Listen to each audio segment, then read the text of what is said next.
Nous avions évoqué à plusieurs reprises, évidemment, Emmanuel Macron, et la dernière fois, c'était Oura Wachaba, et donc le fait qu'on allait édifier un rideau de fer pour faire en sorte que les Comores restent du côté des Comores pour ce qui est de ceux qui ont choisi de ne pas rejoindre la France, et pour que Mayotte reste française. Évidemment, ce sera foireux. Et ce qui est intéressant, c'est que à peine Emmanuel Macron nous avait-il expliqué qu'il allait édifier un rideau de fer, qu'il expliquait qu'il allait co-gérer les îles Éparses avec les Malgaches. Alors les îles Éparses, ça fait partie de ces possessions françaises qui sont en fait extrêmement intéressantes puisque ça fait partie de la manière dont nous existons avec un domaine maritime qui nous est réservé.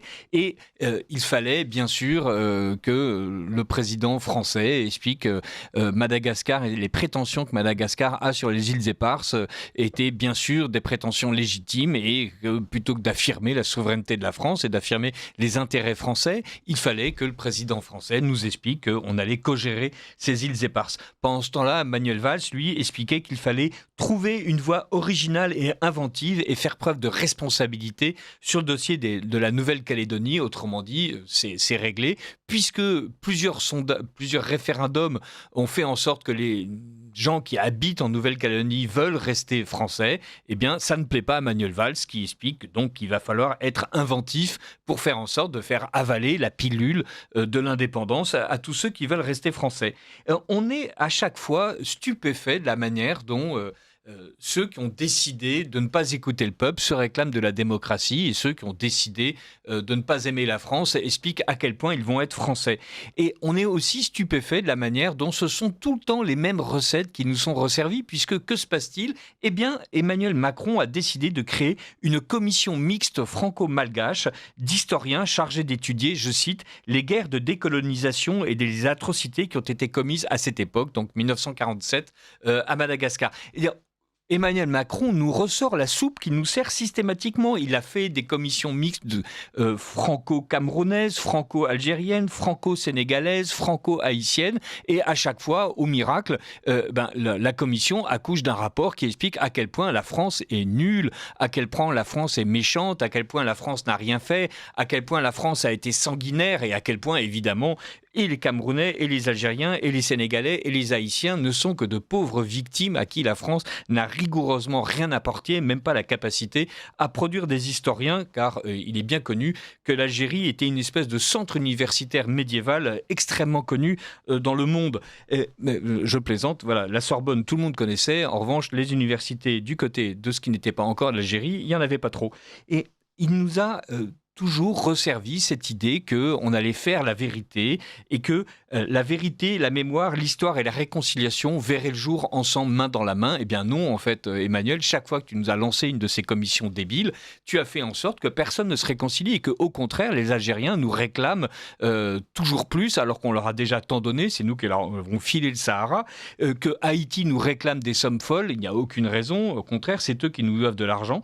Et rien de tel, en fait, qu'une commission mixte d'historiens pour être certain que la France sera insultée, que la vérité sera enterrée, que la mémoire sera faussée et que la réconciliation ne sera traduite qu'en indemnité et non pas du tout en chœurs qui chantent ensemble. Qui chantent ensemble. Voilà.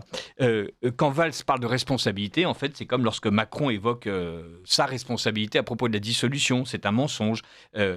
La responsabilité dont Valls et Macron se chargent, c'est celle de couler la France. C'est une mission qu'ils se sont donnée et ils y tiennent. Ils y tiennent comme à l'euthanasie pour tous. Il faut arracher à la France toutes les bribes de puissance qui lui restent. Il faut faire le jeu des États-Unis et de la Chine. Il faut que tous les ressorts moraux un peu résistants français soient assouplis et démolis pour complaire à l'Union européenne qui est acharnée à proclamer les droits les plus aberrants et on l'a déjà évoqué ce matin, à inventer très officiellement un Coran européen pour parachever l'islamisation de l'Europe. Et là aussi, nous l'évoquions avec M. Garot, c'est très cohérent avec la manière dont l'Union européenne se conçoit elle-même. Elle porte en fait un totalitarisme universaliste qui est l'équivalent de celui de l'islam.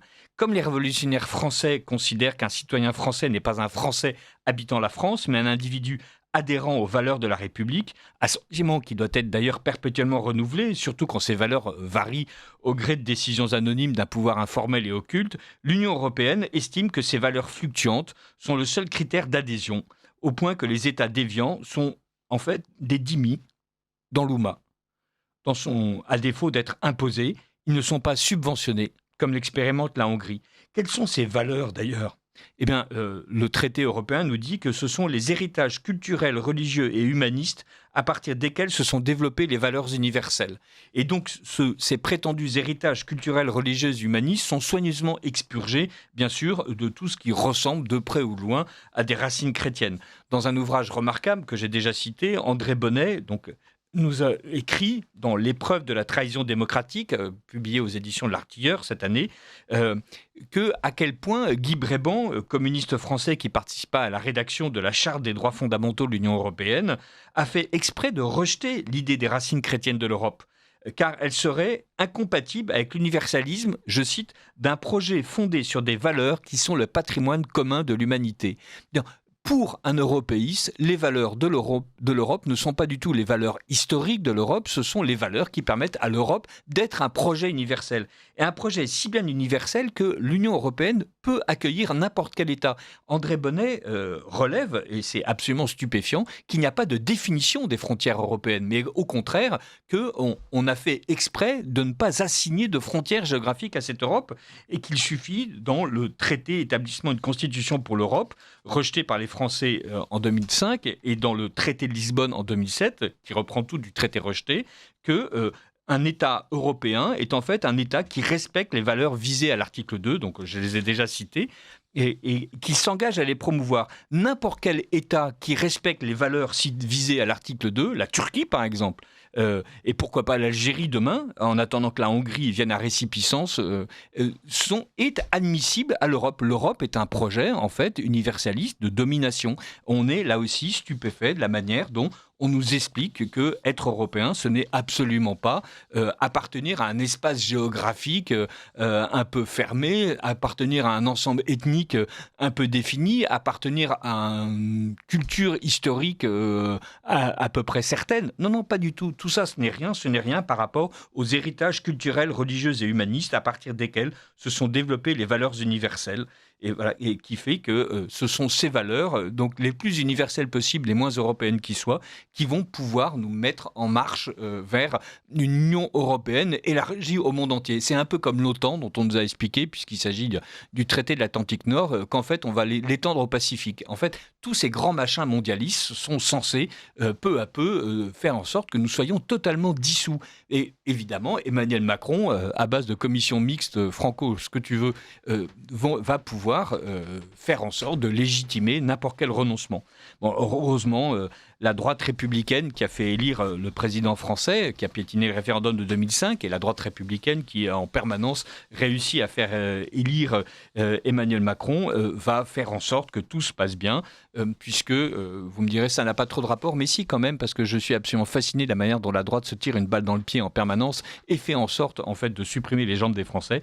Laurent Wauquiez, donc représentant éminent de cette droite républicaine, cherche à discréditer Bruno Retailleau en expliquant que Bruno Retailleau doit être contre la proportionnelle, puisque lui, Laurent Wauquiez, n'est pas pour la proportionnelle. La proportionnelle, c'est les régimes partisans, ce sont les petits accords d'arrière-boutique, et chacun sait que Laurent Wauquiez n'aime pas ça. C'est les Français qui ne choisissent plus leur candidat, et chacun sait que les LR ont tout fait pour que les Français puissent choisir leur candidat à la députation il n'y a pas si longtemps. Alors que le scrutin majoritaire, effectivement, permet à Laurent Wauquiez d'avoir une chambre où il a été élu sans aucun esprit partisan, bien sûr, une chambre où, sans calcul partisan et en responsabilité, l'alliance de la droite républicaine avec la macroniste et la gauche, même la plus radicale, a permis de frustrer le RN de sa victoire annoncée, avant que le mépris républicain des usages républicains de la chambre républicaine ne les évince donc le Rassemblement national, des postes auxquels il pouvait prétendre. On va quand même redire Urawa Shaba, c'est ce rideau de fer, c'est celui que Valls construit contre les néo-calédoniens qui veulent rester français, celui que Macron construit contre les intérêts de la France, celui que l'Union européenne construit contre l'identité de notre vieux continent, celui que la République en fait construit contre les Français. C'est à peu près le seul succès dont elle peut s'enorgueillir et elle n'y manque pas.